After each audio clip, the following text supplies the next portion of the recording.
러시아의 한 지방 도시. 어둡고 축축한 새벽 공기 속에 종소리가 울립니다. 평화롭던 거리는 잠깐의 침묵 뒤 갑작스런 폭발음에 뒤흔들립니다. 창문이 깨지고 사람들은 비명을 지르며 광장으로 뛰쳐나옵니다. 불길이 하늘을 덮고 어디선가 총성이 섞여 들려옵니다. 그 혼돈 속에서 한 젊은이가 사람들 틈을 가르며 외칩니다. 이건 시작일 뿐이다. 자유를 위하여! 순간 그의 손에서 종이 조각들이 하늘로 흩날립니다. 검게 그을린 하늘 아래 그 종이 위에는 이렇게 쓰여 있었습니다. 모든 질서를 파괴하라. 새로운 세상을 세워라. 그 문장을 쓴 사람, 그 불을 처음 붙인 사람의 이름은 표트르 베르호벤스키. 그는 말했습니다. 신은 죽었다. 이제 인간이 신의 자리를 차지해야 한다. 사람들은 그 말에 열광했고 그를 따라 거리로 나왔습니다. 누군가는 눈물을 흘렸고 누군가는 미소를 지었습니다. 그들 모두가 믿었죠. 이 불이 낡은 세상을 태우고 새로운 세상을 비출 거라고. 하지만 아무도 몰랐습니다. 그 불은 구원의 불이 아니라 인간의 내면에서 깨어난 악령의 불이었다는 것을. 악령은 바로 그 불, 한 청년의 광기에서 비롯된 사상의 폭발로 시작됩니다. 비가 내립니다. 러시아의 한 지방 도시. 밤은 너무나 조용하고 이상할 정도로 무겁습니다. 창문마다 촛불이 꺼져가고 사람들은 밖으로 나서길 두려워합니다. 그들은 알고 있죠. 이 도시에 보이지 않는 무언가가 자라고 있다는 걸. 그 시작은 작은 대화였습니다. 젊은 지식인 몇 명이 모여 포도주를 따르며 불평을 늘어놓던 밤이었죠. 이 도시는 썩었어. 관리들은 도둑이고 신부들은 위선자야. 모두 거짓이야. 신도, 도덕도, 정의도. 그때 문이 열리고 한 남자가 들어옵니다. 그의 이름은 표트르 베르호벤스키. 눈빛은 불안하게 반짝였고 입가엔 이상한 미소를 짓고 있었죠. 그는 말합니다. 그렇다면 왜 그대로 두지? 낡은 세상을 없애야지. 우리 손으로 새로운 세상을 만들어야 하지 않겠어? 누군가 조심스럽게 묻습니다. 어떻게? 표트르가 잔을 들어 올립니다. 불을 붙이면 돼. 한 번 타오르면 모든 건 무너질 테니까. 그의 목소리는 낮았지만 묘하게 달콤했습니다. 그 방의 공기가 서서히 달궈졌습니다. 그날 이후 젊은이들은 밤마다 모였습니다. 낡은 예배당, 허름한 다락방, 그리고 어둠 속의 숲 한가운데서 그들은 하나의 이름 없는 조직이 되어갔죠. 서로 암호로만 부르고 신념을 맹세했습니다. 표트르는 그들을 향해 말했습니다. 이건 단지 정치가 아니야. 이건 구원이야. 낡은 신을 버리고 인간 스스로 신이 되는 거야. 그의 눈빛은 광기와 신념의 경계 위에 있었습니다. 그는 자신이 신없는 예언자라고 믿었습니다. 그의 곁에는 또 한 명의 남자가 있었습니다. 니콜라이 스타브로긴. 귀족의 피를 이은 남자. 아름답고 지적이며 동시에 인간적인 온기가 전혀 느껴지지 않는 남자. 표트르는 그를 보며 생각했습니다. 그가 바로 새로운 인간이다. 감정에 휘둘리지 않고 신도, 죄도, 두려움도 없는 인간. 사람들이 스타브로긴 앞에 모였습니다. 그는 아무 말도 하지 않았습니다. 하지만 그 침묵은 말보다 강했습니다. 사람들은 그의 눈빛 하나에 흔들렸습니다. 그가 고개를 끄덕이기만 해도 그것은 혁명의 신탁처럼 받아들여졌습니다. 어느 날 밤 표트르는 그에게 말했죠. 사람들은 당신을 믿습니다. 당신은 신이 사라진 세상에서 새로운 신이 될 수 있어요. 스타브로기는 조용히 웃었습니다. 신이라. 하지만 난 아무것도 믿지 않아. 신도, 인간도, 심지어 나 자신조차. 표트르는 그의 냉소를 신비로 착각했습니다. 그래서 당신이 필요한 겁니다. 믿음이 없는 인간만이 진짜 자유로울 수 있어요. 그날 이후 표트르는 그의 이름을 내세워 조직을 확장했습니다. 스타브로긴의 뜻이다. 그 한마디면 사람들은 행동했습니다. 하지만 진실은 달랐습니다. 스타브로기는 세상을 사랑하지 않았고 단지 모든 것에 지쳐 있었을 뿐입니다. 그는 어느 날 혼잣말처럼 중얼거렸죠. 신이 없다면 모든 게 허락된다. 그 말은 냉소가 아니라 절망이었습니다.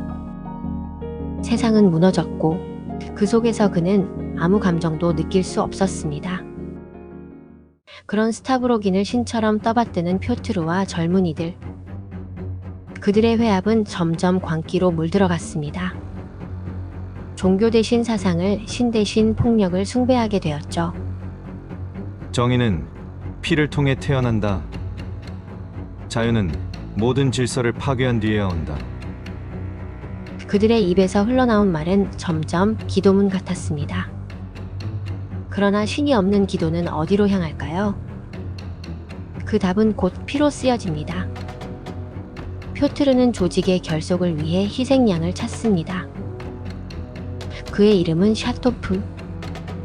한때 그들과 함께 싸웠던 그러나 양심을 되찾은 남자. 그는 그들에게 말했습니다. 너희는 세상을 구하려 하지만 사실은 자신을 증명하려는 거야. 신을 버리고 인간만 믿는다면 결국 인간조차 믿지 못하게 돼. 그의 말은 모두의 마음속을 찔렀습니다. 표트르는 그 순간 결심합니다. 저자를 없애야 해. 의심은 전염되니까. 비 오는 밤 숲속 젊은이들이 손에 삽과 칼을 들고 모였습니다. 샤토프는 그 한가운데 끌려왔습니다. 그의 입술은 피투성이었고 그는 마지막 힘을 다해 외쳤습니다. 너희는 자유를 말하지만 그건 증오의 또 다른 이름일 뿐이야. 그 순간 번개가 하늘을 찢습니다. 그리고 칼이 그의 가슴을 찔렀습니다. 핏방울이 땅으로 떨어지고 비에 씻겨 사라집니다. 표트르는 천천히 중얼거렸습니다. 이제 새로운 세상이 시작될 거야. 하지만 그건 지옥의 문이 열리는 소리였습니다. 살인은 하나로 끝나지 않았습니다. 조직은 내부에서 썩어갔고 서로를 감시하고 밀고 했습니다. 누군가는 공포에 질려 자살했고 누군가는 미쳐버렸습니다. 그들이 믿었던 이상은 연기처럼 흩어졌습니다. 남은 건 공포, 피, 그리고 무의미한 언쟁뿐이었죠. 러시아의 한 도시가 불타고 있었습니다. 폭탄이 터지고 사람들은 광장으로 뛰쳐나오며 서로를 밀쳐 넘어뜨립니다. 비명, 총성, 그리고 어디선가 터져나오는 환호성. 자유를 위하여! 그러나 그 외침의 끝에는 이미 불타버린 인간들의 얼굴이 있었습니다.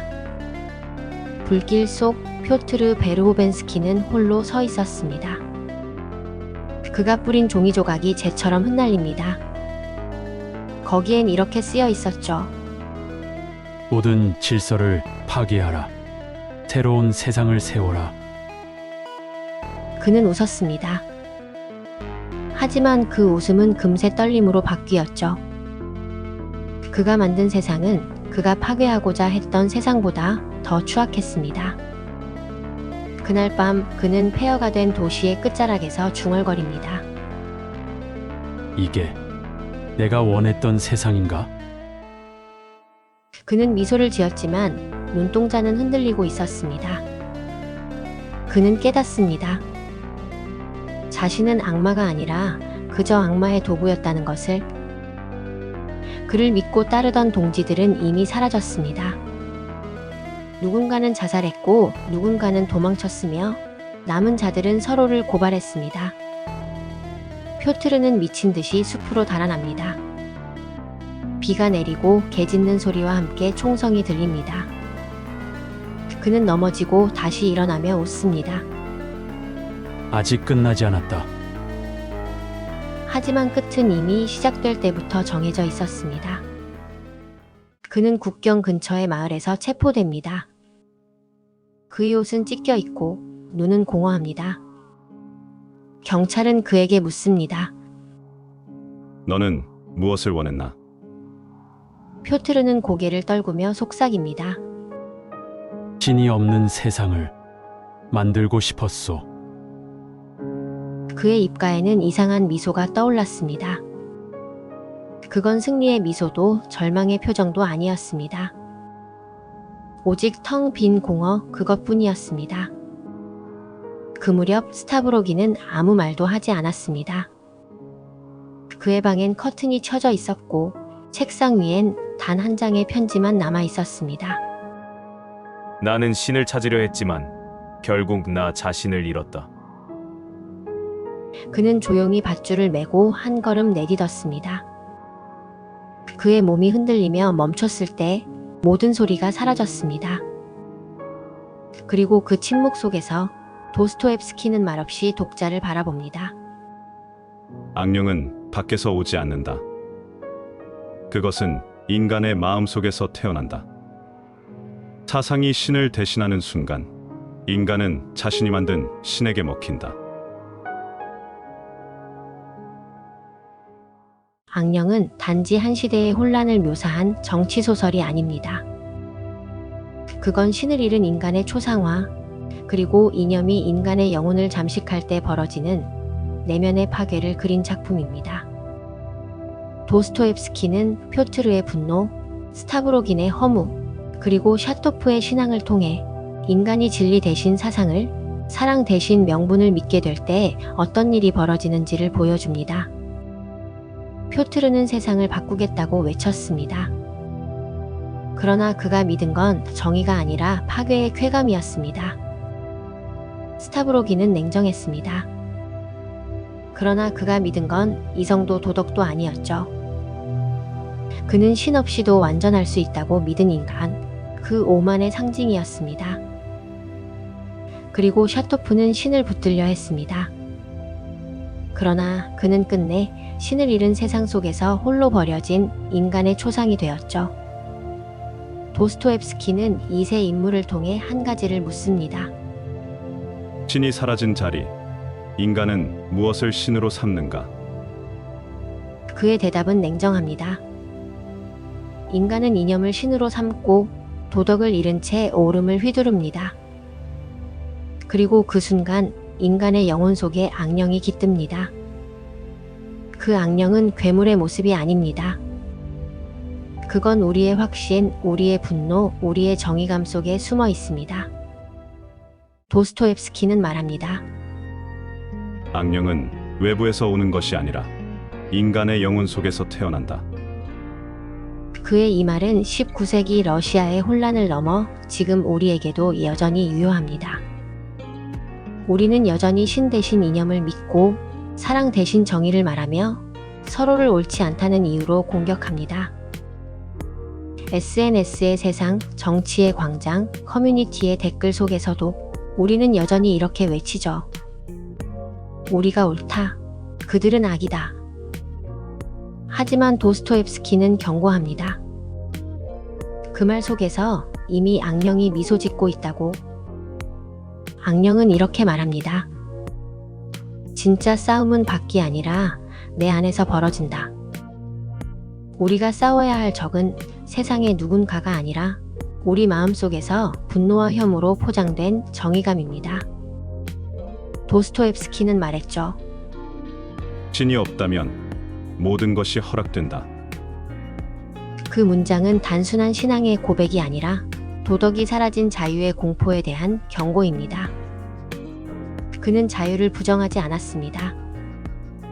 다만 도덕 없는 자유는 결국 인간을 파괴한다고 말한 겁니다. 악령은 그래서 우리에게 이런 질문을 던집니다. 나는 지금 무엇을 믿고 사는가? 내가 옳다고 믿는 그것은 혹시 누군가를 미워하게 만들고 있지 않은가? 나는 정말 자유로운가? 아니면 또 다른 이념의 포로가 된 건 아닐까? 이 질문은 단지 철학적인 사유가 아닙니다. 우리의 일상 속에서 매일 마주하는 문제입니다. 가정에서, 직장에서, 온라인의 세상 속에서도 우리는 수없이 판단하고 비판하고 단죄합니다. 악령은 그 순간마다 우리에게 속삭입니다. 멈추어라. 지금 말하는 그 정의는 정말 사랑에서 비롯된 것인가? 도스토옙스키는 사상보다 인간을, 이념보다 사랑을 선택하라고 말합니다.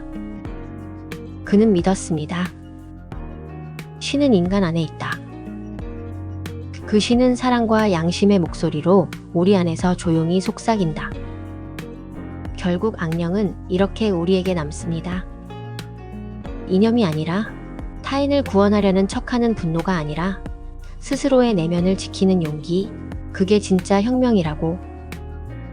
그리고 그 마지막 문장은 이렇게 끝낼 수 있겠죠.